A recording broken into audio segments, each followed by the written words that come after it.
باب number 24۔ General ابو یزید بھی سپاہیوں کے ایک دستے کے ہمراہ محل تک پہنچ چکا تھا۔ اس کی آمد کی خبر جیسے ہی بن قاسم تک پہنچی، وہ انتظامی اجلاس کو ادھورا چھوڑ کر محل کے مرکزی دروازے پر ابو یزید کا استقبال کرنے پہنچ گیا۔ سپہ سالار کی مسکراہٹ سے ظاہر ہو رہا تھا کہ وہ فتح یابی کی خبر کے ساتھ آیا۔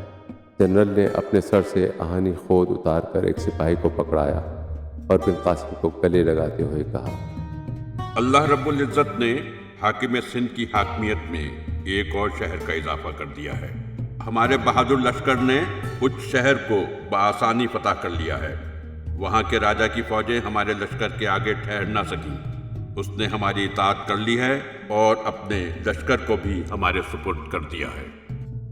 بن قاسم کا چہرہ خوشی کی خبر سن کر دمکنے لگا۔ اس نے فتح کی خبر سننے کے بعد دریافت کیا، ماشاءاللہ، آپ کو اس شہر کیسا لگا؟ کچھ اس کے بارے میں بتائیے۔ جنرل ابو یزید نے جواب میں کہا، آئیں اندر چلتے ہیں۔ کیا سب کچھ آپ یہیں کھڑے کھڑے ہی دریافت کر لیں گے؟ وہ دیکھیں، ابو حشام بھی تشریف لے آئے، ان کو بھی شریک محفل کرتے ہیں۔ یہ سن کر بن قاسم نے سب کو محل کے اندر آنے کا اشارہ کیا اور یہ سب محل کی راہداریوں سے گزرتے ہوئے دربار کی طرف آ گئے۔ بن قاسم نے انتظامی افسر کو سب کی خاطر مدارت کے انتظام کا حکم دیا۔ اس دوران جنرل ابو یزید اجازت لے کر فوجی لباس تبدیل کرنے چلے گئے۔ کچھ ہی دیر میں وہ آرام دہ لباس پہن کر واپس دربار میں آ گئے۔ حاضرین محفل کو مشروبات پیش کیے گئے۔ جنرل ابو یزید نے مشروب کا پیالہ خالی کرنے کے بعد کہا، اچ شہر کا رنگ اروڑ سے بالکل جدا ہے۔ کہاں پیلی سنگلاخ پہاڑیوں میں بسا ہوا اروڑ اور کہاں سرسب و شاداب اچ شہر۔ وہاں کے راجا کا محل بھی اس محل کی طرح دریا کے کنارے ہی تعمیر کیا گیا ہے۔ اب وہ شاندار محل ہمارے سپاہیوں کے قبضے میں ہے۔ اچ شہر کے اطراف میں زمین بہت زرخیز ہے، غذا کی فراوانی ہے، مویشی ہر طرف لہراتے سبزے کی وجہ سے فربا ہیں۔ واللہ وہاں کے مویشیوں کے گوشت کا ذائقہ بے مثال ہے۔ میری زبان ایسے ذائقے سے کبھی آشنا نہ ہوئی تھی۔ جس طرح وہاں کے مویشی صحت مند اور بھرے ہوئے تھنوں والے ہیں، اسی طرح وہاں کی عورتیں بھی صحت مند قداور ہیں اور ان کی چھاتیاں بھی اچ کے مویشیوں کی چھاتیوں کی طرح فربا ہیں۔ بن قاسم نے اس شہر کا تعارف سن کر کہا، آپ نے مفتوحہ شہر کا جو نقشہ کھینچا ہے، اس سے اس شہر کو دیکھنے کی شدید خواہش پیدا ہو گئی ہے۔ جنرل ابو یزید نے تابعداری کے انداز میں کہا، حاکم سندھ جب بھی حکم کریں گے انہیں اس شہر کا دورہ کروا دیا جائے گا۔ ابو حشام خاموشی سے گفتگو سن رہا تھا۔ اس نے گفتگو کا رخ موڑتے ہوئے کہا، تیز رفتار گھڑ سواروں کا دستہ حکومتی مکتوبات و دستاویزات واسط لے جانے کو تیار ہے۔ ہمیں فوری طور پر اس کی فتح کی بابت مکتوب روانہ کرنا ہے۔ دوسری اہم بات یہ ہے کہ بڑھتی ہوئی فتوحات اور نئے شہروں پر انتظامی گرفت کے لیے ہمیں مزید عرب افسران کی ضرورت ہے۔ آپ کا اس بارے میں کیا خیال ہے؟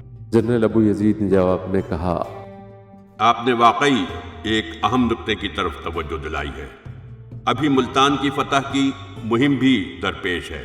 ہمیں ابھی سے افسران کی شدید قلت کا سامنا ہے۔ نچلے درجے کے انتظامی کاموں کے لیے تو مقامی افراد میسر ہیں، لیکن اعلیٰ افسران کی فوری ضرورت ہے۔ یہ سن کر بن قاسم نے کہا، آپ میری طرف سے خط تحریر کر دیجئے۔ جب آپ تمام مکتوبات تحریر کروا لیں تو میرے پاس بھجوا دیں، میں دستخط کر دوں گا۔ میں کچھ تھکن محسوس کر رہا ہوں، اجازت چاہوں گا۔ یہ کہہ کر بن قاسم محل کے رہائشی حصے کی طرف چل پڑا۔ اس کے جانے کے بعد جنرل ابو حشام نے مسکراتے ہوئے کہا، ہم نئے شہر فتح کرنے میں مصروف ہیں اور ہمارا نوجوان حکمران بنت طاہر کا دل فتح کرنے میں مگن ہے۔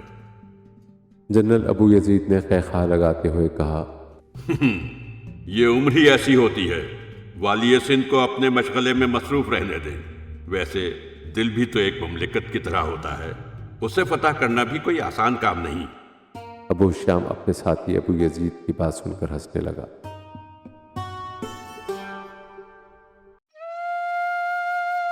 بن قاسم آرام کرنے کے لیے اوپر آیا تو اس نے دیکھا کہ خادمہ جو کھانا راجکماری کے لیے رکھ کر گئی تھی وہ ویسے ہی رکھا ہوا تھا۔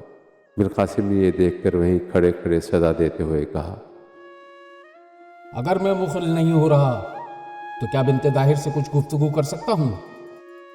راجکماری بن قاسم کی آواز سن کر اپنی خوابگاہ سے باہر آ گئی۔ اسے آتا دیکھ کر بن قاسم نے اس کی طرف رخ کرتے ہوئے کہا، آپ کو اس خبر پر حیرت نہیں ہونی چاہیے کہ اچ شہر ایک پکے ہوئے پھل کی طرح ہماری جھولی میں آن گرا ہے۔ راجکماری کا چہرہ تاثرات سے خالی تھا۔ اس نے سپاٹ لہجے میں جواب دیتے ہوئے کہا، جس قوم کا سرپرست و رہنما مار دیا جائے، اس کے خاندان کو ختم کر دیا جائے، ایسی قوم کی ہمت جواب دے جاتی ہے۔ جنگیں صرف اسلحے کے بل بوتے پر نہیں جیتی جاتی۔ بن قاسم نے راجکماری کے رنجیدہ لہجے اور موضوع کی حساسیت کا ادراک کرتے ہوئے بات کا رخ بدلتے ہوئے کہا، آپ مجھ سے بہت ہی روکھے لہجے میں کلام کرتی ہیں، حالانکہ میری پوری کوشش ہوتی ہے کہ آپ محل میں خوش و خرم رہیں۔ کیا آپ بتا سکتی ہیں کہ میں آپ کو کس طرح خوش رکھ سکتا ہوں؟ راجکماری نے بدستور سنجیدہ لہجے میں جواب دیا، خوشی کا احساس اختیاری نہیں ہوتا، اس کے چشمے انسان کی روح سے پھوٹتے ہیں۔ قدرت نے انسان کو فطری طور پر آزاد پیدا کیا ہے، تو قید میں خوش رہنا کیسے ممکن ہے؟ اگر تم مجھے خوش دیکھنا چاہتے ہو تو اپنی فوجوں کو سندھ سے نکال کر لے جاؤ اور راجنیتی اس کی جائز حقدار کے حوالے کر دو۔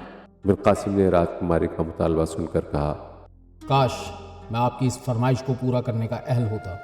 آپ کو تو معلوم ہی ہے کہ میں دستاویزات پر دستخط ضرور کرتا ہوں، مہر میرے نام کی لگائی جاتی ہے، لیکن احکامات میرے چچا حجاج بن یوسف کے ہوتے ہیں۔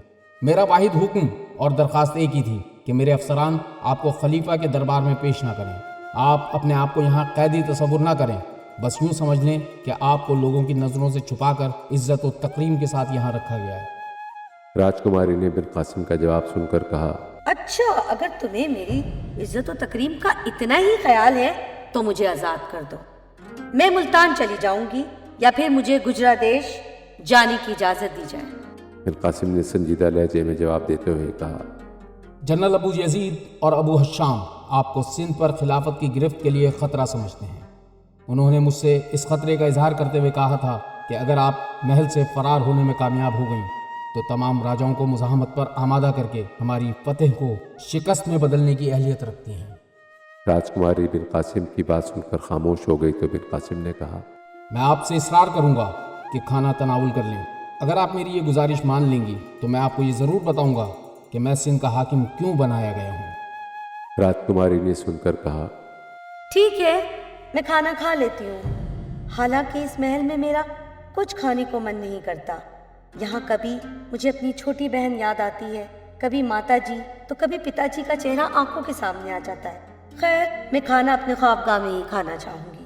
مجھے کسی اجنبی کے سامنے نوالے چباتے ہوئے برا لگتا ہے۔ یہ سن کر بن قاسم مسکرا دیا اور راجکماری کھانے کا تھال اٹھا کر اپنے کمرے میں چلی گئی۔